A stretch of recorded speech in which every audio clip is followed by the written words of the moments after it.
नमस्कार, मी डॉक्टर कविता राणे. बुलेटिनमध्ये आपल्या सर्वांचं स्वागत. बुलेटिनच्या सुरुवातीला बातमी राजकीय वर्तुळातून.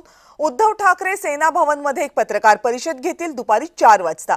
4 वाजता उद्धव ठाकरेंचा पत्रकारांशी संवाद होईल.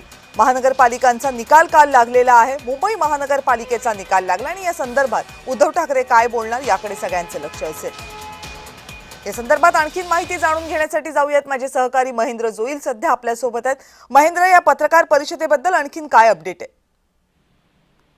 कविता मॅम, मुंबई महानगरपालिकेच्या निवडणुकानंतर जनतेने जो कौल दिलाय त्या संदर्भात पत्रकार परिषदेतून उद्धव ठाकरेंचे आजच्या मतदारांचे आभार मानणार आहेत. कालपासून आपण पाहिलं तर मातोश्री या ठिकाणी जे ठाकरेंचे उमेदवार आहेत, जे निवडून आले, ते सातत्याने भेट घेत. आजही त्यांनी भेट दिली आणि महापौर आपलाच होईल असा विश्वासही उद्धव ठाकरेंनी एकंदरीत जे आहे ते आपल्या मतदारांना आणि उमेदवारांना दिलाय. आणि आता थोड्या वेळात 4 वाजता शिवसेना भवन येथे उद्धव ठाकरेंची पत्रकार परिषद होत आहेत. यावर अजून काही भाष्य करतात ते पाहणं महत्वाचं असणार आहे. कारण मतदाना दिवशी बोटाला जी लावणारी शाई होती ती पुसली जात होती. पारदर्शक ही निवडणूक झाली नाहीये.